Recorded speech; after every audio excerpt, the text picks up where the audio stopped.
It's time for another episode of Let's Talk Business, featuring interviews with South Carolina business executives, community leaders, and government dignitaries. Let's Talk Business is a truly one-of-a-kind business-to-business talk show.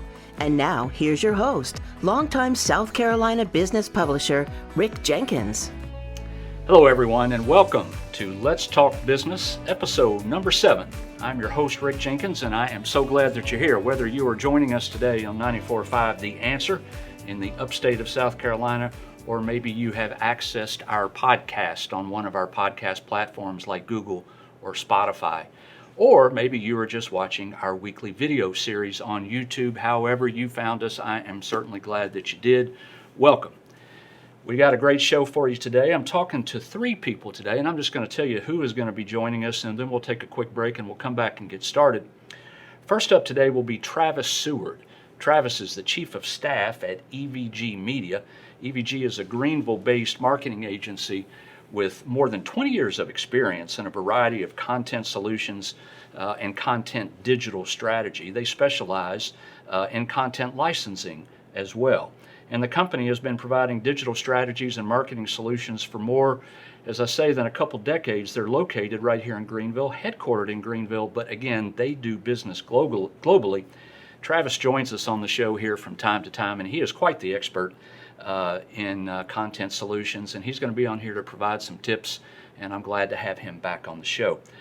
And our second guest is Rick Oppedisano. Rick is the president and CEO at Delta Bravo. Delta Bravo delivers what they call industrial strength predictive analytics to industry leaders like AccuWeather. Get this, AccuWeather, Atlas Copco, Continental, Rolls-Royce, Nucor Steel. That is a list of some of their clients. We'll let him tell us what all that means in a second. This guy is an entrepreneur extraordinaire. Rick has been involved in a ton of startups, and he's turned them into extremely valuable companies. Several of them. He'll also talk about that in a minute. He has been published internationally dozens of times, and he's even appeared on a magazine cover or two. So I look forward to talking to Rick here in just a few minutes. And then lastly, Carlos Phillips. A lot of you know Carlos. Carlos is the CEO at the Greenville Chamber of Commerce, and he also leads the Chamber's Foundation. He's been leading it since 2016 when he came here from Kentucky. He and I are both Kentuckians, and so it'll be good catching up with him. He serves on numerous boards, including the Community Foundation of Greenville, Urban League of the Upstate, and the United Way of Greenville County. He was recently recognized as the Advocate of the Year there, and he received its Chairman's Award just very recently.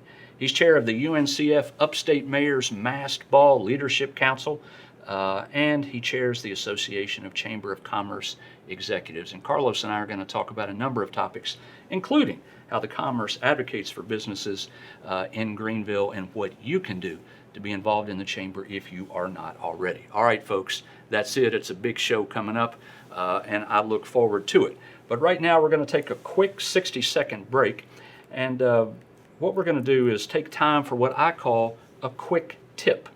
Here's a brief 60-second snippet of advice on financial and retirement planning with our wealth management expert, Jeff Froman. Jeff is a financial advisor with Thomas & Froman, which is a financial advisory practice of Ameriprise Financial Services. I'm glad to have Jeff with us. Jeff, buddy, take it away. Jeff Froman with Ameriprise Financial, here with the financial tip of the week. Today we're going to talk about staying invested through volatile markets. We've seen a lot of volatility in the markets throughout the year. This is the S&P 500 starting at around 1980. Most recently, we had the pullback in 2022 because of the Fed tightening interest rates. Before that, the COVID retreat, the internet bubble, the financial crisis. There's so many. The key is to stay the course. Put an investment plan together and stick to it. Because if you had stayed invested in the S&P 500 for the last 20 years, starting in around 2003, you would have realized a return of about 10% per year. Now, if you had missed just 10 of the best days in the market over that 20-year period, your returns dropped down to 6. Missed 25, they dropped down to 2. Talk to your financial advisor or reach out to me. Google Jeff Froman, Ameriprise. That's your financial tip of the week. Rick, back to you. Hello, everyone, and welcome back to Let's Talk Business. Here we are at episode number 7. It's good to see you. As I said up top, whether you're watching us on 94.5 The Answer, checking out our podcast, or watching our weekly YouTube video series, it is good to have you here. I'm glad you found us. Our first guest today is somebody who's been with me a couple times already over the last few months, and that is Travis Seward. Travis is the Chief of Staff at EVG Media, and as I said at the top of the show, EVG is a marketing agency with more than 20 years of experience in global digital strategy, and this guy that I got here with me is an expert. I call him a marketing mastermind. He knows everything we need to know about digital content solutions. Welcome. Thanks, Rick. It's good to be back. It is good to have you here, Travis. Anything new going on in your world? Of course there is. Always. Right? Yep. Clients' needs are changing every day. Technology's changing for us. Right. We've always got a full plate. Right. Of course you do. And I want to talk all about technology in a second. But first, for those of our viewers and our listeners that might not have picked you up on a prior episode, tell us a little bit about EVG Media. So EVG Media is a content creation and management company. We have clients in hospitality, travel, tourism, staffing, you name it. We have a bevy of writers who can step up and create wonderful, amazing content all over the world in native languages and localization expertise. Right. If you need to know what's going on around the corner in London, we've got somebody who can help you figure Isn't it out. that crazy? And every time you come on the show, I always comment on this, but you got 600 or 700 people that you contract with worldwide to where you can provide content solutions in any language basically that you want. And I love it when there is a business doing business globally that is headquartered right here in good old Greenville, South Carolina. So it's good to have you here. Thanks. And Brian Kolb, he is the CEO. And how's Brian doing? Brian is wonderful. Okay. Hey to Brian. Yep. All right. Let's talk business. Okay. So right before we came on, we were talking about artificial intelligence and how AI seems to be taking over everything. You hear about AI constantly. I was with an IT CEO here recently talking about it. Derek Davis with Intellinet, maybe you caught that. We've talked about it from a cybersecurity perspective, but we're going to talk about it from a content perspective, which blows my mind. Tell me what our marketers need to know about AI. So it's an emerging space. And for those who don't know AI, it is the ability for technology to take a lot of information from the web. They're able to put it into context and spit out something that really looks like an answer written by a human. Yeah. And it's just amazing because they can so quickly analyze all the data, they can put it in context, and they can provide you with an answer faster than even a Google search. Happens just like that. You know, I knew, and I was Googling around a little bit, and I checked this out. I just Googled AI, and one of the first news stories that came up, and it was because it happened a couple days ago, is that the Pope actually weighed in on the AI controversy. The Vatican put out a statement. I'm just going to read it to you for the fun of it. AI is having a rapidly increasing impact on human activity, personal and social life, politics, and the economy. And Pope Francis calls for an open dialogue on the meaning of these new technologies. When the Pope is worried, then we got to be worried. So tell me this. It cracks me up. Tell me this. So is this going to take the job of? You got people that work everywhere. Are you going to lose some of these folks because of this technology? So at this current time, I believe all of our writers and journalists are safe. AI is a powerful tool. It can churn through tons of data points really quickly. It can provide a really nice summary. If you want a job description for something that's, you need a new receptionist, it can roll through and figure out what all of the primary responsibilities are of receptionists all over the world. But when it comes to marketing your product or your business, you know it best. And it's really going to take the expertise of somebody to be a thought leader and to share that knowledge that only that person who's created that product knows. So if I'm playing devil's advocate, what I hear you saying, though, is that if you have a generic brand, if you're talking generically about a generic topic of some sort, if you are painting with a broad brush, that AI might be sufficient for you. Otherwise, Stick with what you got. So it totally has a place in the workplace. It can help you work more efficiently, faster. Last week, I was in Chautauqua, New York, and had a keynote speaker by Vahani Vara, who was a tech journalist at the Washington Post. She's an author as well. In a previous version of AI, she used ChatGPT to write an essay about the loss of her sister to cancer. And it was fascinating to hear her process. And she would put prompts into the computer, and it would start to tell the story based on what it knew about other people's stories dealing with cancer. And she took all of those words and those prompts, but she rewrote things in her own words. And then she'd put a prompt in, and it was like, I miss my sister so much, I really wanted to start a foundation and do fundraising by creating a marathon. Right. Running marathons. And she was like, I'm never going to run a marathon. So it got it completely wrong, but it did make her think, how can I process my grief? How do other people process grief? How can I tell this story that's unique to me?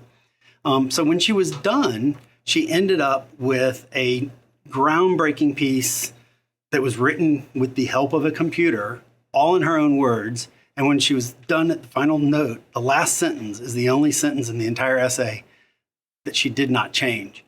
It was written by the computer, but it took her like 160 prompts to find the sentence that she needed to end her story. Do you remember what that sentence was? I can't tell you the sentence. Dude. I know, but it's easily found on the web. All right, well, I'll Google it later. Yes. So, I've been in the media business, of course, my entire life.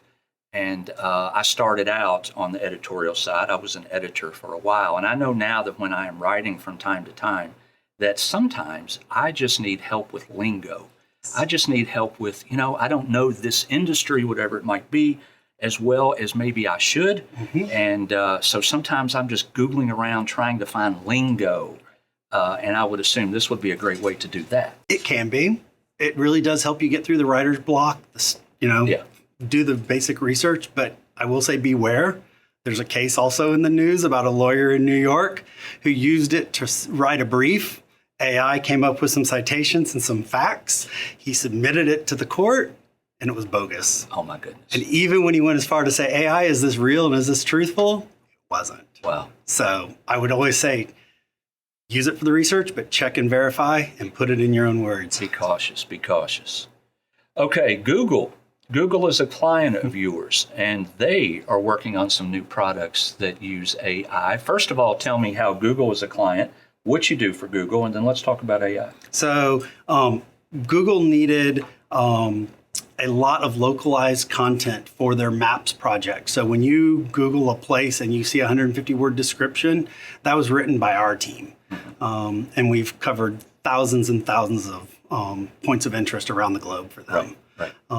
And we're one of the few businesses that does that kind of work for Google right here in Greenville. How about that? So the thing that's fascinating for me with Google is it's the place we all go to every day for answers. Yeah. We all know what a Google search result looks like. You know that you're going to see an advertisement. You might get a list of sites that have content that you really, need to check out. So if you're looking for the best pizza in your city, it may list 4 or 5 pizza places. It may list an article from a travel company or the local CVB. And then it's up to you to decide which site to click on and read about that and find your answer. Well, Google's working through a generative AI process. It's in beta. Our team at the office here in Greenville is testing it with them. We've got a couple seats. And so we've been watching it for a few months and watching how the results change and the product evolves on the screen. The most recent, what we're seeing is they're actually taking that content from the web and putting it into a unique paragraph. So instead of having 6 sites, they'll give you a paragraph that says, people in Greenville think that these are the best pizza places, and that these are what make these pizza places unique. And so you can read the answer in a solid paragraph. Now, what's really fascinating is also on the screen, you can see, and they're disclosing where they get that information.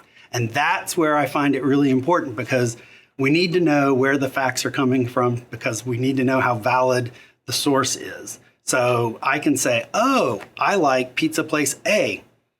click on it, see where they got the information, and go deeper to read from that source about that pizza place. So I think we will probably all see a little less traffic to our websites because you're going to be able to get the answer that you want probably on the first page of Google. Right. But if you have real people writing quality content and telling your story, it'll give people a reason to click through and read further. Yeah. Good advice. And I love it. Again, I told you this the last time. I love it when there is a local company in Greenville that is doing business with a client like Google. Congrats on that. Thank you. Folks, that is Travis Seward. Travis is the Chief of Staff at EVG Media. And we appreciate you joining us, but don't go anywhere. We're going to be back in only about 60 seconds. See you in a sec. Thank you for tuning in for another episode of Let's Talk Business, a weekly one-of-a-kind B2B talk show with interviews with South Carolina business executives, community leaders, and government dignitaries. Let's Talk Business airs every Saturday at 4 p.m. on 94.5 The Answer, or download it on the most popular platforms, Apple, Google, and Spotify. You can watch the video of each episode on YouTube. Search Let's Talk Business South Carolina. Now let's get back to the show with your host, longtime South Carolina business publisher Rick Jenkins. Welcome back, everyone, to Let's Talk Business. I am your host, Rick Jenkins. Appreciate you joining us. And up next is Rick Oppedisano. He is the president and CEO of Delta Bravo, and he is here. We're going to continue a conversation about artificial intelligence that we began having with Travis Seward with EVG Media just a minute ago. And Rick, how are you, pal? Good. It's good to see you, Rick. Thanks for having me. It is good to see you, and it's good to have you. Delta Bravo, really interesting company. Now, I've been familiar with you, and I've been familiar with Delta Bravo for quite some time now, mostly because of your involvement in the South Carolina Manufacturing Conference and Expo, which I was involved with for several years. And so that's how we kind of got to know each other and how I became familiar with Delta Bravo, which is an extremely impressive company. Before we get into Delta Bravo, let's talk about you. You've done it all, man. Oh, well, I've been busy. That's for certain. You have. Tell us about yourself a little. A little background. From New York, upstate New York primarily. Moved down to Virginia for college, and then just progressively moved south because I just couldn't resist the weather and the opportunity. And so found myself in the Charlotte area, and then right over the border into the Fort Mill, Rock Hill area, and that took us into 2016, where we decided to start Delta Bravo. And so prior to that, I helped run a publicly traded company that had 26 subsidiaries in 24 countries. That was interesting. Prior to that, ran a couple of technology startups, helped with a couple of turnarounds, and just was able to build a good amount of experience and a good amount of perspective. And when the time came to look at something new, the way that things came together for Delta Bravo just couldn't have been any better. Right place, right time, right thing. I hear you. And you said you have been in this general area since when? Well, moved to the Charlotte area in 2000, so it's been a while. But okay. South Carolina really since 2013. 2013, okay. So we could probably talk to you for the entire segment about things that you have done, but I want to talk about Delta Bravo. So give us that somewhat brief elevator speech on what Delta Bravo does. Yeah, so first of all, I love it. I hope. So what we do is we work with manufacturers, and what we do is we use AI, and we develop these things called what we call AI co-pilots. And an AI co-pilot takes all the data that is being processed in real time in a manufacturing operation, brings it all together, and uses AI to help an operator make a decision in real time that is the best possible decision for a production outcome. So when you step back and take a look at the big picture, we are in the business of restoring American leadership in manufacturing. That is the goal of this company. And that is something that's got a personal level of attachment for me. But when you step back and take a look at it, that's what we're doing. Manufacturers are a hotbed for data. They produce data from machines, from processes, from procedures, bringing it all together and helping people make better decisions faster. That's what we're in it for. So, I know enough about manufacturing to know that they are constantly trying to streamline their organizations. Oh, yeah. They're constantly trying to save money. They're constantly trying to improve bottom line, of course, like we all are. But it's not always so simple with those guys when you have so many moving parts and so many things that are happening. But you guys can really help them with that through predictive analytics. Right. So really, we tend to focus on a couple of areas that have the highest kind of barrier to entry as well as the highest value. right? So the number one place we tend to focus is on quality. All right, so when you have a new core steel, for example, that makes 1,400 different product SKUs, how do you bring all that data together when those operators could be making any combination of those at any time to give them the information they need? So that when you think about that big picture on quality, think about the idea. You and I are older guys, right? So now we're old, right? And so when we were coming up, if we were working at a manufacturer, we'd get a 3-ring binder that thick full of specs. Got 1,400 specs. We're reading it, right? And we would, because that's how our generation learned. Now, the new generation that's coming in, they don't learn that way, right? If you give this new generation a 3-ring binder with specs that thick, they're going to look at this and say, geez, what even is this? Right. They want that information pre-populated. They want it pre-calculated. They want it on a screen, right? And they want to know what they need to know right now. And that's the difference. That's the difference between what we're doing versus like a dashboarding type of a situation, things like that. So like with the new core steel, for example, we're giving an operator real-time feedback saying, hey, when you make this decision right here, when you use this number, that'll maximize the quality and tensile strength of this particular product and then minimize the steel scrap moving into the next. So you get this this increase in quality and you have this decrease in waste, right? So you're improving operating margins, you're improving throughput, and you're achieving potentially sustainability goals of reducing waste and reducing the footprint that's associated with your manufacturing process. AI is just the latest technology and, what a lot of us refer to as Industry 4.0. Right, and smart factories sure. These days. Is AI is of course not going to be a passing fad. We know that, but is AI going to come and fade, or tell us about what that looks like? What's your crystal ball say? Yeah, so we are just at the beginning, right? This is nascent stages, right? Yeah. This is when you think about the whole internet. This is back when someone said, "Oh my gosh, that email."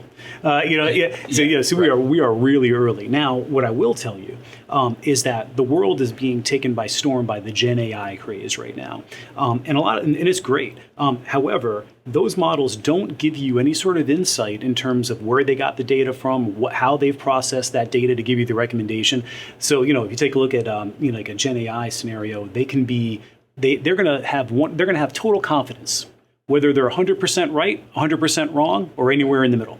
So I think that there are certain scenarios in business where if you start to use AI, you've got to use models that have a level of transparency. So for example, with us and Rolls-Royce, we were with Rolls-Royce and we put together a model that was a neural net model, very complex, very black box. And they said, hey, while this is great and while this is helpful, we need to understand why it's making the decisions that it's making. And when we stepped back and we redid that model to make it more transparent, not only was it more accurate, but they actually used the information from the model to make design changes to their engines, right? So there's a lot of value in AI, there's a lot of value in the data, but it's got to be delivered in a way that adds value, not just the shortcut of giving me what I want right now, right? Understood. So in so many of the industries that are accessing AI in a variety of ways, I mean, we're using it in commercial construction, we're using it in architectural firms are using marketing, as Travis said earlier. There is usually a downside. There is some downside to using AI. Is there a downside in the capacity that you are using?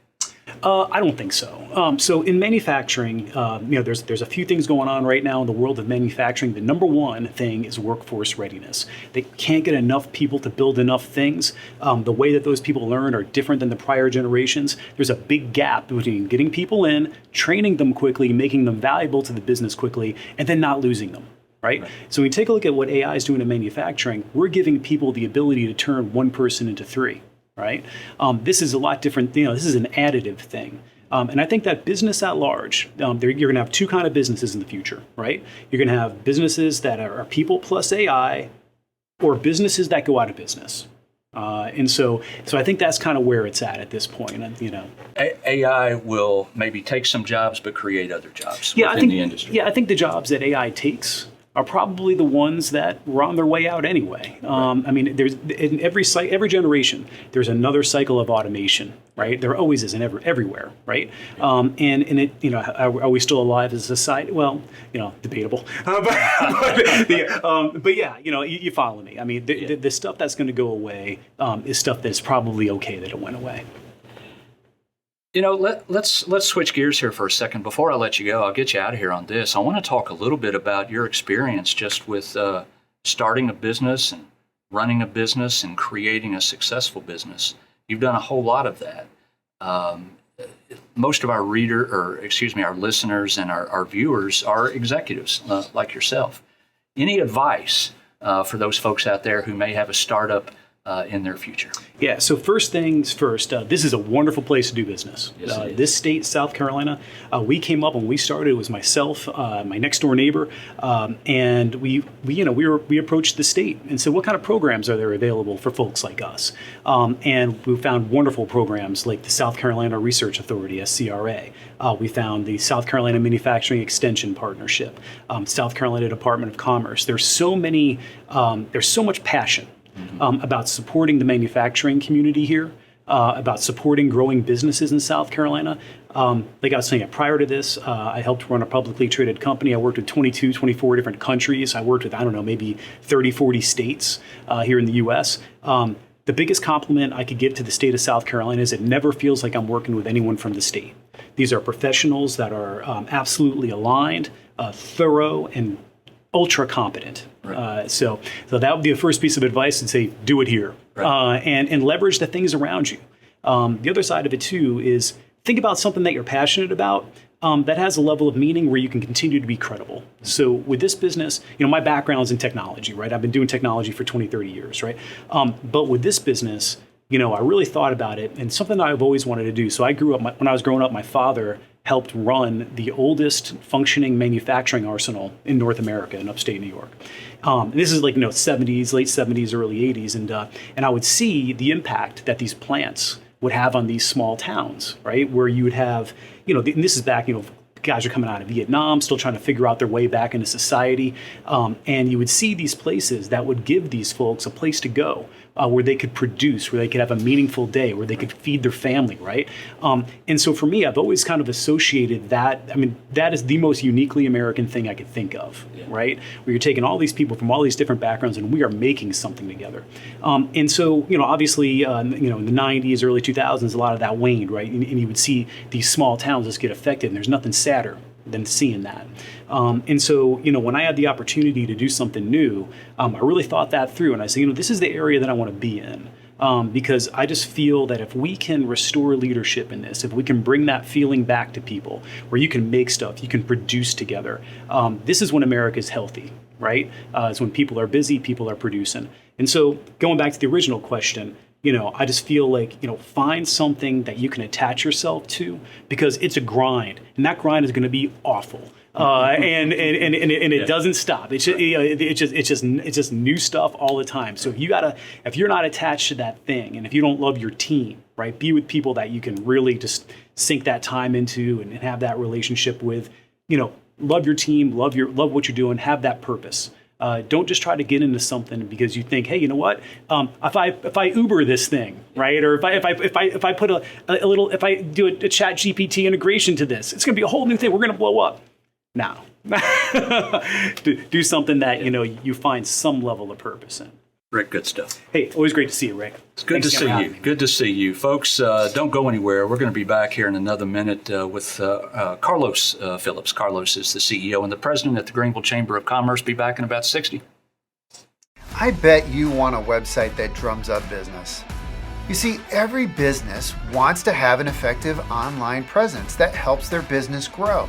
At Drum Creative, we guide you through our process that will drive results by clarifying your message with a beautiful design that's strategically optimized for search. Visit our website at drumcreative.com and let us help you drum up business by designing a website that speaks to your audience and delivers results. Hello, everyone, and welcome back to Let's Talk Business. We're on episode number 7, by the way, and it's time for our featured guest, and our featured guest today is Carlos Phillips. Carlos is the president and the CEO at the Greenville Chamber. Carlos, buddy, welcome. Always a pleasure. Glad to be here. It is good to have you, sir. I haven't seen you in a little while, and before we talk business, I just want to start out with the thing that is most important, and that is the fact that your son, Andrew, will be the starting cornerback at the University of Kentucky in 2 weeks when they take the field in their first football game. Congrats, Daddy. Thank you. Andrew's doing quite well. Yeah. Certainly much better than his old man did. Yep. Right. At Kentucky. Right. But we're excited about the start of the season. Right. Carlos, and I say this quite often whenever he and I are talking, Carlos and I went to the University of Kentucky together way back in the 80s. He played football and I did not.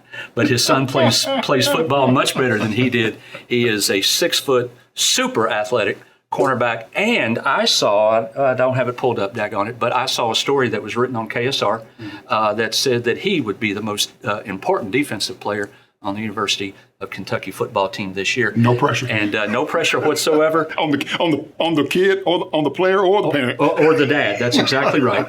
So I know we're in Clemson and South Carolina territory, but two Kentucky boys get together. We at least got to share a little bit of good news there. Okay. Carlos, you have been in South Carolina for 7 years. You feel like it's home yet? This is home. This is home. The community has embraced us. Yeah. Feel like we're having an impact on the trajectory of the community. And this is home. LaTanya and I love it. Good. Well, I'm glad you feel at home. I tell you what, I have been in South Carolina, in Greenville now for 21 years. Moved around, left Kentucky in 96, moved around a little bit, landed in Greenville 21 years ago, and I made the mistake the other day of calling myself a South Carolinian in front of some fellas that were born and raised here. And they're good friends of mine, but they pointed out real quick that, no, you've got to be born and raised to be a true South Carolinian, but I guess we can understand that, right? Well, you may need to find you some different friends there, Rick. Because the folks that I interact with, like I said, they've warmly embraced our family, and we do feel like South Carolinians. Yeah. And our friends, the folks here in the community, they make us feel like we're natives. Well, good. I'm glad to hear that. Greenville is a great place to live and a great place to work. And we're going to be talking about the working side of that comment as we go through the conversation today. And so first I want to talk, though, about the Chamber of Commerce and just give us a little brief elevator speech on how the Chamber advocates for businesses and what it does to help businesses in our great city.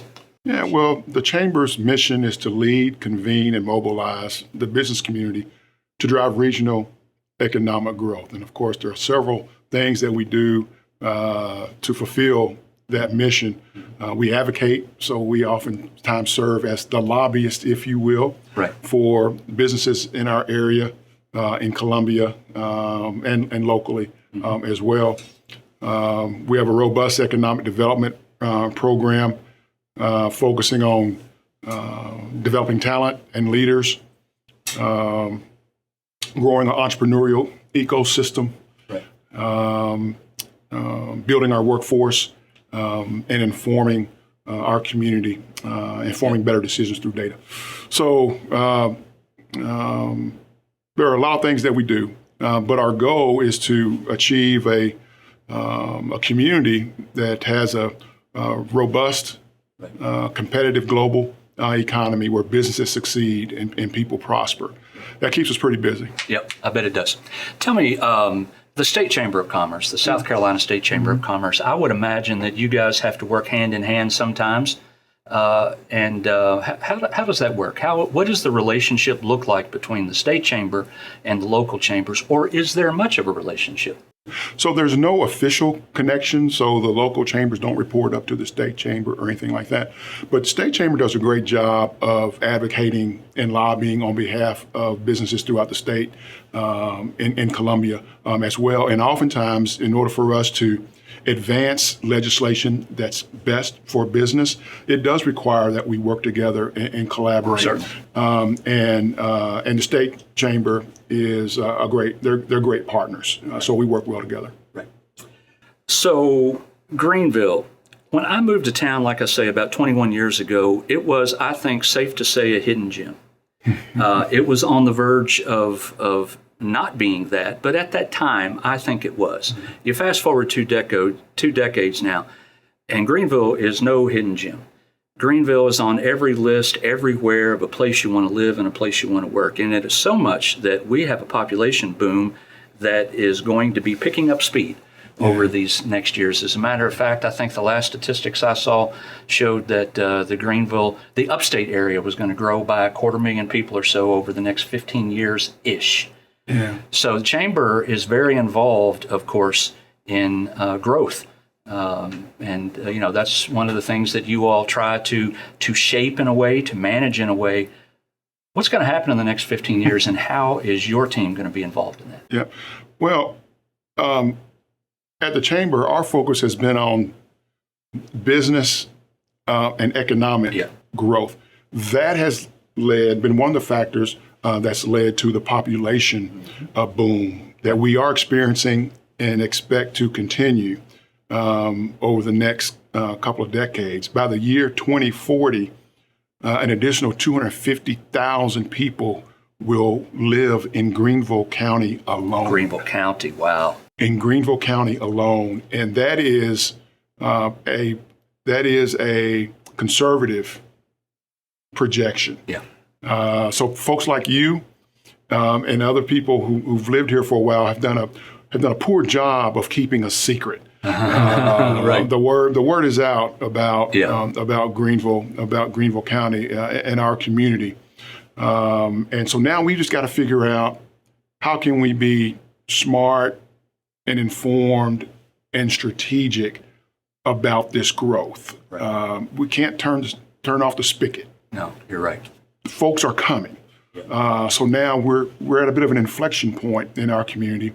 How are we going to best manage and prepare for that growth? And so through our advocacy efforts, through our economic development work, through our entrepreneurial ecosystem growth work, we're very involved in ensuring that this is a community that folks who've lived here for a while continue to enjoy the place, but also our new neighbors, they're moving to the place that they thought that they were moving to. And it's an interesting balance there, but I'd rather be in our position. Yeah. I'd rather Greenville be in our position than some of the other communities, because you got to understand, if they're moving here, they're moving from somewhere else. Yeah. So where they're moving from, they're losing population. Ours is an interesting phenomena. It is a challenge, but it's a challenge that we should welcome. You know, Mark Ferris joined me a few episodes ago. Mark, of course, the CEO at the GADC, the Greenville Area Development Corporation, and I told him the same thing you just told me, and that is that it's your fault, Mark. Or partially your fault, sir, that we are no longer a hidden gem, but it's folks like Mark Ferris that have done a wonderful job of bringing business in. And you're right. I mean, it's the business that begets the population growth, and there's hardly, it seems, a few weeks that ever go by without some kind of economic development announcement that is, if not tied to South Carolina, tied to the upstate or tied to Greenville itself. And so I think, yes, you're correct. That's just the way that it's going to be. And if I could add, you see the announcements about the new organizations that are moving here. Yes. But in my opinion, the bigger announcements are about those organizations that are already here. Expanding. And they're expanding. That's right. They're expanding. Yes. And there's a lot of business expansion, a lot of growth going on within the businesses that are currently in our community, which is another sign of a community's overall health and business climate. You're right. And they just keep coming. I mean, the one that pops into my mind immediately is Lima One. Lima One just announced they were going to add 300 new employees here within the next year to their office, their national headquarters right here in Greenville. So it's things like that that continue to come up. But I do agree with you. It is a great problem to have. Let's talk about Accelerate. Okay. Accelerate is an economic development initiative that is supported, of course, by the Chamber, but it is privately funded. Tell us about Accelerate and how you all are involved. So Accelerate is the Greenville's private sector fueled economic development initiative. It focuses on growing talent. Mm-hmm. It focuses on developing an inclusive entrepreneurial ecosystem. It focuses on providing data to help leaders make more informed decisions here. And the foundation of Accelerate really rests on, the foundation is on increasing educational attainment for working age adults, based on a belief that those education, those communities that are better educated, they earn more money. The residents earn more money, and we see the correlations. There are some communities out there that have educational attainment rates through the roof. We're visiting one in the fall. We're visiting Nashville for our community benchmarking trip. And there are some areas in Nashville that have educational attainment rates above 70%. And when we talk about educational attainment rates for working age adults, we're talking about folks who are between 25 and 64 years old that have some level of education, a credential, associate degree or higher, and that which gives them the opportunity to, for better income opportunities. So we need more folks like that here in Greenville County. We're at 49%. Well, I was just getting ready to say, I'm looking at a statistic that was supplied by your office earlier today that said we're at 49% of working age adults holding a post-secondary credential, certificate, or degree. And our goal, 60% by 2030, that's 7 years. Can you do that? That's a lot. That's 11% movement. Can we? Yeah. Yes. And, the Chamber's primary roles in that is, raising awareness of where we are and the opportunity that exists as we move closer to that 60%. The Chamber doesn't do this work alone. It's amazing the partnerships that exist within our community between the Greenville County schools and the Chamber, the school system and the universities and Greenville Tech, and even between colleges. Greenville Tech and USC Upstate recently announced a partnership where shared credits. Yeah. So a lot of folks are working toward achieving that goal, but not for the sake of achieving the goal. Achieving that goal really represents more people in our community with opportunity to realize their dreams and their goals, and we're just trying to ready the community for that. Sticking on Accelerate for a minute, there are other things that Accelerate that you want to do within that program. Grow new company headquarters, which we've been talking a little bit about that, right? Improving the workforce, which we've been talking about, but increasing minority-owned businesses. Yeah. How does Greenville stack up against sister cities, which I'd like you to tell me who some of those are other than Nashville, in terms of minority-owned businesses? But first, you got Nashville we'd like to benchmark ourselves against. Who else? Well, of course, Nashville's one, but there are those closer to home as well. We look at Charleston. Their educational attainment rate is much higher than Greenville County. So is their per capita income. Yes. So we look at Charleston. Raleigh is another one. Right. High educational attainment, high per capita income, and some of the job announcements that are coming out of Raleigh, due in large part to Research Triangle Park and things like that, but more so because of that region, their focus on education and retaining the talent that's graduating from those institutions. Yeah, right. We visited Columbus a couple of years ago, just before the pandemic. That's another community that we benchmark. I mean, there are a lot of communities that are doing well in areas for which we would like to do better. And is one of those areas minority-owned businesses? Yes. Or do we do well in that? Comparatively, still not as well as the others? Well, we recognize we can certainly do better.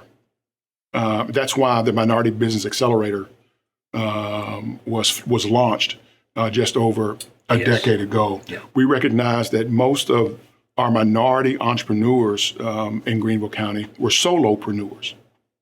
So they were the only ones in their business. They were the employee, right. Which is certainly not the easiest path or the most effective path to wealth. Yeah. So the Chamber launched the Minority Business Accelerator to help prepare businesses, not only their knowledge of running the business, but how can you work on your business instead of in the business. Hopefully this knowledge will allow more minority businesses to scale, to grow and hire folks. And it's been a phenomenally impactful program. Do you have a group of mentors? I'm sorry, Carlos. Do you have a group of mentors within there that, maybe folks like Rich Hagan, comes to mind. Somebody like Rich who can provide so much guidance. Rich was in the first MBA class. Well, of course he was. He was in the first MBA class. Not necessarily because Rich needed it. I mean, Rich's business was doing well, but he really set the tone. And really helped give the program credibility to other minority-owned businesses out there. So we owe a lot to Rich for participating in that first class. But the program has a hired instructor, who teaches the curriculum. But a lot of the instruction, information, and support does come from volunteers from throughout the community who lend their time, their talent, their expertise to help these minority-owned businesses. And I want to be clear on how we define minority. For us, minority, it does include Black-owned businesses, but it's also Hispanic. Sure, certainly. LGBT, veteran-owned, and disabled. So our definition of minority is pretty broad. I realized. Oh, I'm sorry, and women-owned businesses as well. I realized all of those except veteran-owned. A veteran-owned business is considered a minority business? It is. Okay. All right. Let's stick with Accelerate just for a minute more. One of the things that you're wanting to do under that umbrella is, as we're talking through education, upskilling. You've hired somebody recently, a career navigator. Yeah, Benedicta Eads. Really? Yeah. Tell me, what is that job going to do? I suppose we can understand a little from the title.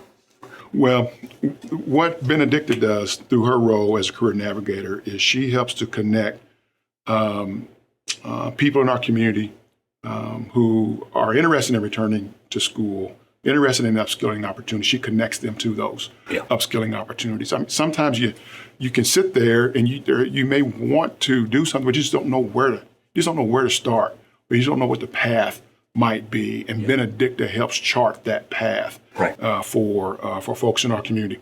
Benedicta's the first, but she's already running at capacity.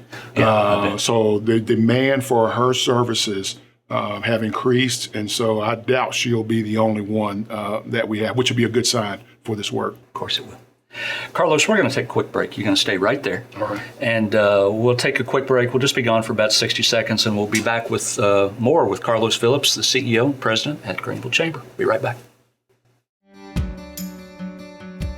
Thank you for tuning in for another episode of Let's Talk Business, a weekly one-of-a-kind B2B talk show with interviews with South Carolina business executives, community leaders, and government dignitaries. Let's Talk Business airs every Saturday at 4 p.m. on 94.5 The Answer, or download it on the most popular platforms, Apple, Google, and Spotify. You can watch the video of each episode on YouTube. Search Let's Talk Business South Carolina. Now let's get back to the show with your host, longtime South Carolina business publisher Rick Jenkins. All right, everyone. Welcome back to Let's Talk Business, episode number 7. I'm sitting here with our featured guest, and that is the Greenville Chamber CEO and president, Mr. Carlos Phillips. Carlos, welcome back. While we were away on break for a second, you gave me a statistic that blew my mind about job openings in South Carolina and available folks to fill those jobs. Tell me that statistic again. Yeah, well, I think all employers are experiencing a huge challenge. It's probably the biggest challenge in their business right now, and that is just finding talent. That's right. Finding talent. But it's interesting if every unemployed person in the U.S. found a job, we still have 4 million job vacancies throughout the U.S. And that's in the country. That's in the country. Simple Kentucky math, that equates to almost 70,000 folks in South Carolina. So if every job was filled in South Carolina, there would still, tell me again. 70,000. 70,000 jobs that are still available. That are still open. Wow. Yeah. I don't even know what to say to that. That it doesn't even sound possible. Well, we still have an opportunity to prepare more people Right. for career opportunities.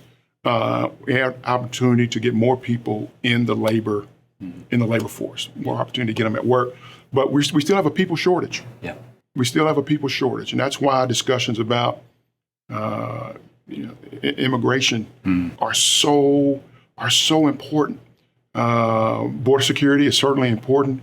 We don't want a porous border, but I tell you, employers need workers. Employers need talent right now, and so I hope the powers that be can figure that one out.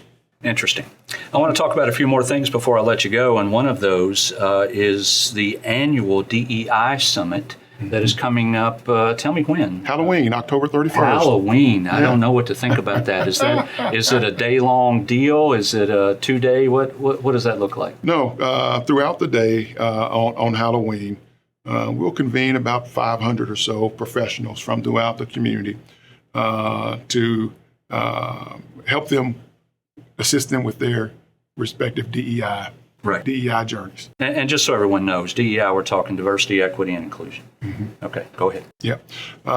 So we have speakers, confirmed speakers, that will share their subject matter expertise and insights.